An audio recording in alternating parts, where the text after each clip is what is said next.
Ok, dans Photoshop, vous fermez les images, CTRL W. Voilà, normalement, ça ne vous demande pas de les enregistrer parce qu'on les a déjà enregistrées. Donc, dans Photoshop, plus d'images ouvertes. Ensuite, on va aller ouvrir les... non, on va ouvrir une des... Non, on va aller dans le menu Fichier de Photoshop. Fichier... Fichier script, processeur d'image.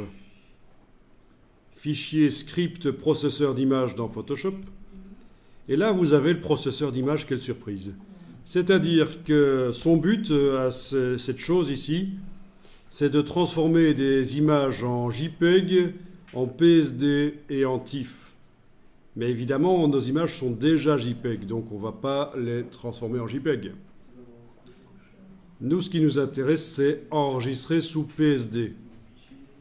Vous cochez les choses pour que ce soit comme chez moi ici, uniquement enregistrer sous PSD qui est coché, avec maximiser la compatibilité pour faire des PSD compatibles avec d'anciennes versions, mais ce n'est pas vraiment utile ici.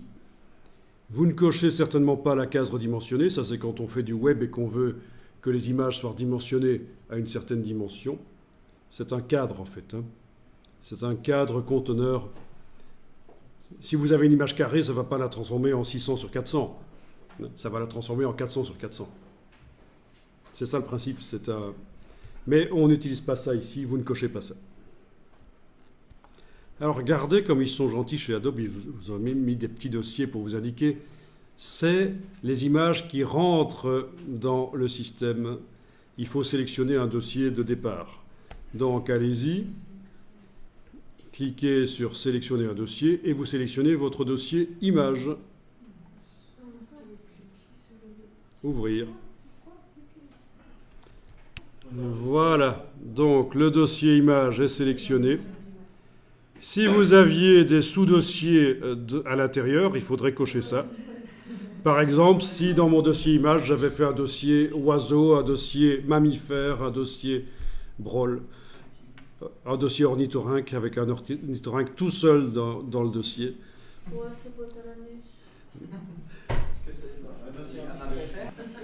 Alors, on pourrait définir un dossier qu'on a créé au préalable sur le disque dur et même conserver la structure des sous-dossiers. Mais ici, on va dire qu'on enregistre au même emplacement. Et en fait, ça va vous faire tout seul un dossier PSD dans lequel ils vont se trouver. Et on en parle après. Donc, enregistrer au même emplacement, ça devrait être bon. Qu'est-ce qu'il nous reste à faire? Inclure le profil ICC, ça peut être bien, oui. S'il y a un profil couleur dedans, on va le garder. Vous voyez au passage qu'il est possible de transformer en mettant un script qui va par exemple transformer en sépia, c'est-à-dire en image brune à la manière des premières photos, mais ne faites pas ça ici. On ne va pas profiter de la conversion de format pour modifier l'aspect des images en plus à l'aide d'un script. Donc voilà votre situation. Vous cliquez sur exécuter.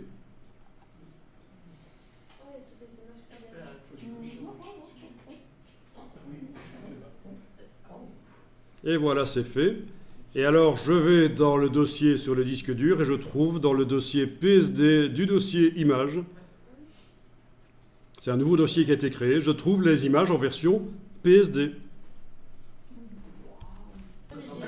Alors, quand on compare les poids des fichiers, 3,1 mégas pour l'image ici, sa version PSD 23,9.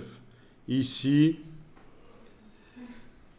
835 kilooctets, ici 20 mégas. Donc en fait, le poids des images a été multiplié facilement par 25.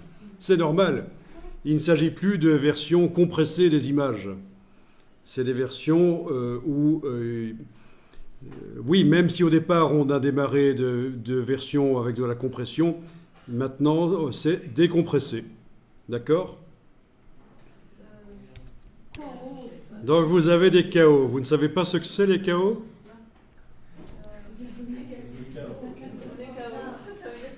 Alors, les mégaoctets, c'est quoi? Le méga, on a parlé du mégapixel l'autre jour. Le méga, c'est quoi? Hein?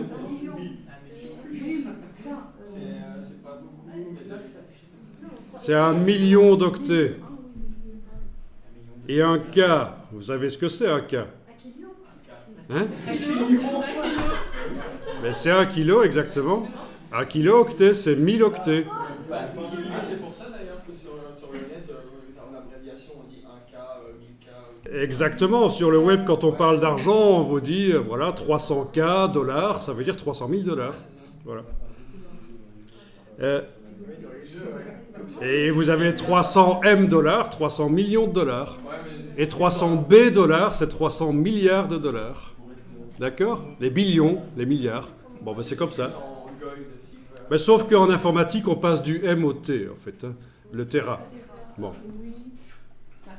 Bon, ben voilà. Donc, 1000 kilooctets, c'est presque 1 mégaoctet. Hein?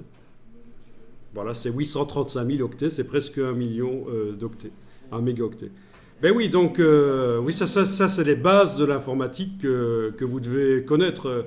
Je vous ai montré le site IDICO à ce propos.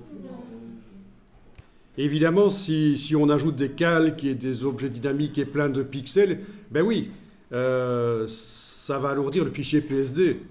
En fait, si tu as 10 calques, plein de pixels dans Photoshop, c'est comme si tu avais 10 images en une seule, quoi.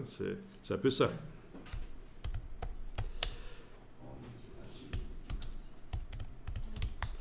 Alors, voyons un peu ça. idicotv.youtube.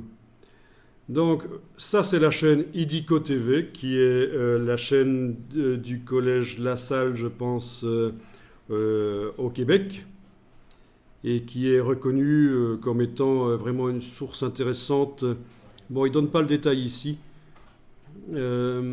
Mais en fait, voilà, je vous conseille vraiment pour comprendre les images numériques qui sont quand même la matière première avec laquelle on travaille, ben, il faut étudier tout ça en fait. Hein. Donc ce sont des petites capsules, c'est ce qu'on appelle des capsules, donc c'est des petites vidéos faciles, mais vraiment super intéressantes. Donc par exemple, ben, un boulanger qui veut apprendre, un apprenti boulanger en fait à l'école, on lui fait apprendre la récolte du blé, alors qu'en fait ça ne va pas lui servir de savoir comment on récolte le blé, comment on fait pousser le blé, etc. Mais c'est la même chose ici en fait, parce qu'en fait ça sert.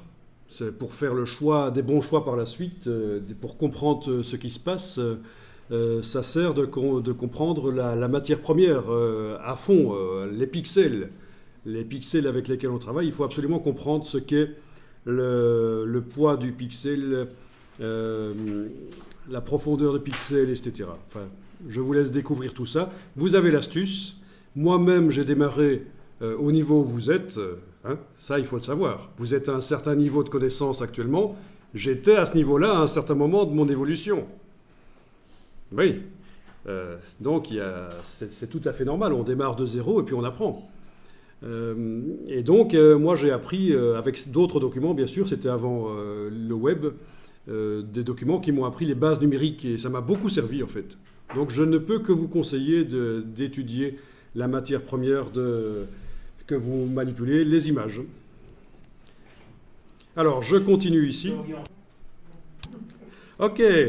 Alors, on a les versions PSD qui sont là. Alors, le système qu'on va faire maintenant dans InDesign, dire à InDesign, tiens, tu vas remplacer toutes les JPEG du document par les PSD, ça ne va fonctionner que si les PSD sont au même niveau de dossier que les JPEG. Et pour l'instant, elles ne sont pas au même niveau. Hein. On a les JPEG, et puis à côté des JPEG, on a un dossier, et dedans, on a les PSD.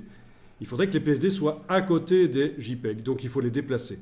Attention, il y a un des PSD,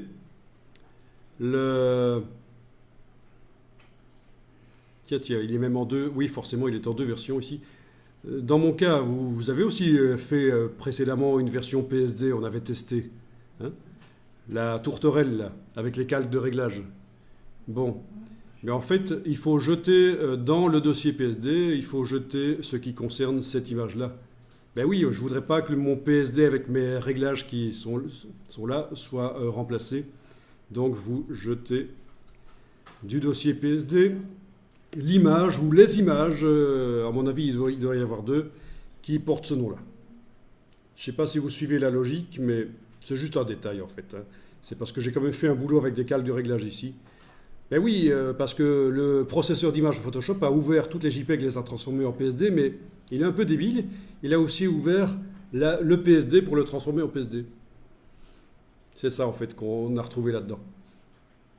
Ok, une fois que vous avez ça, vous allez déplacer par couper, hein, vous faites un coupé sur Windows, et vous allez le coller au niveau supérieur.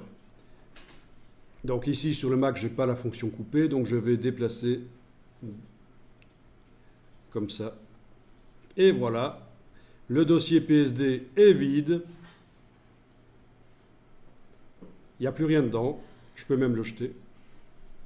Et à côté de chaque version JPEG, vous avez la version PSD. Ça porte exactement le même nom, il faut, sinon ça ne va pas marcher. Par contre, l'extension est différente. C'est d'ailleurs pour ça qu'on peut avoir les fichiers l'un à côté de l'autre. Ce n'est pas exactement le même nom de fichier si on tient compte de l'extension. Par contre, avant l'extension, c'est le même nom, chaque fois. Bon, ben voilà, on va dans InDesign. Et pour l'instant, on a donc plein de versions JPEG dans notre document, on le voit. Hein. D'accord? Sauf une qui est en PSD, celle qu'on avait été modifiée manuellement. Celle-là, avec les cales de réglage. C'est du JPEG. Eh bien, on va dire à InDesign, tiens, tu vas plutôt utiliser les PSD, qui sont dans le dossier. Alors on y va. On fait un clic sur la première image, un majuscule clic sur la dernière. Et on va dans le menu de la palette des liens, et on dit rééditer l'extension de fichier. Et là, on vous dit, tiens, quelle extension? Ben, vous allez taper PSD. Réédition de lien. Et voilà, c'est fait. Donc j'aurai un document avec 500 images, en moins de 10 secondes, c'est fait. Hein. Toutes les images maintenant sont les PSD, c'est quand même beaucoup plus facile que de faire tout manuellement. Souvenez-vous qu'en informatique, quand on fait un truc répétitif et ennuyeux, c'est un problème. Il faut tout de suite arrêter pour se renseigner, pour savoir comment automatiser ça. Et ça existe, des manières d'automatiser.